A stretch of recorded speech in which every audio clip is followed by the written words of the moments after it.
16 потреси на земјиштето се почувствувани последните 2 дена во Македонија. Во неделата биле регистрирани 12 земјотреси, а вчера 4, покажуваат податоците на Сеизмолошката обсерваторија при Природно-математичкиот факултет во Скопје. Според научниците од Сеизмолошкиот институт, авторшоковите се нормална појава, но простор за паника нема.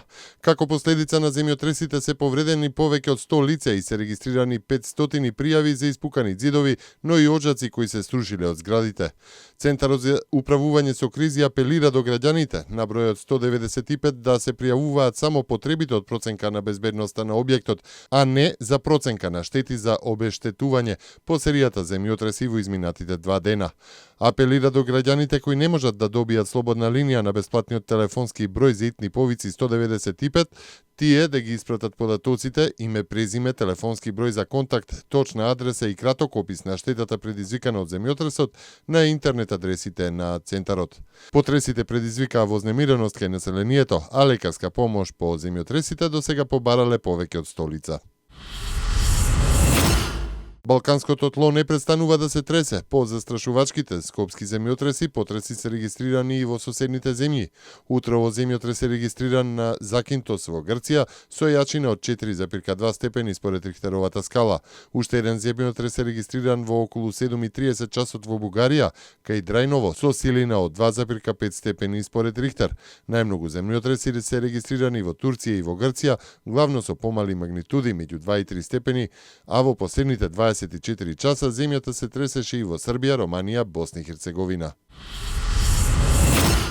Секоја инвестиција е од значење за Република Македонија, бидејќи таа значи зголемување на економската активност и поголем број работни места, изјави министерот за финансии Кирил Миновски.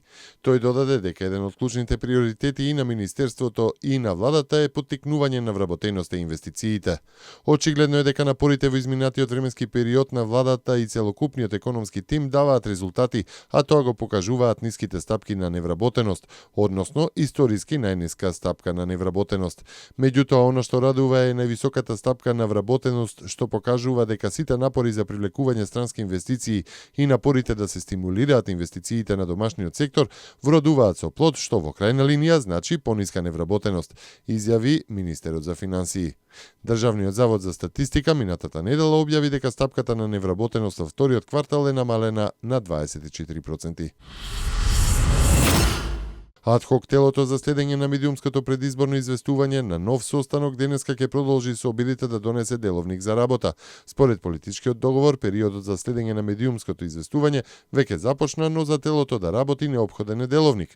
Несогласувањата меѓу членовите се околу тоа како ќе одлучуваат. Начално сите се согласиле одлуките да бидат носени со 3 гласа за минимум кога ќе бидат присутни сите 5 членови или 4 од нив, но дел од членовите на адхок телото се против идејата во ситуација кога на седница ќе бидат само тројца од 5 минута, одлуките да се носат со гласови 2:1.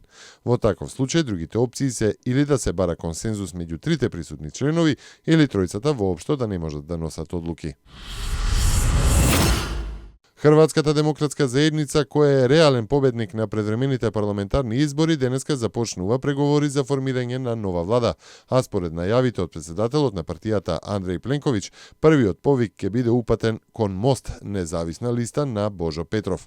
Пленковиќ истакна дека веднаш почнува со преговори, што се совпаѓа со барањето на претседателката Колинда Грабар-Китаровиќ, кој од партијата со најмногу мандати побара да нема одложување при формирањето на нова влада, како што беше случајот по изборите во ноември.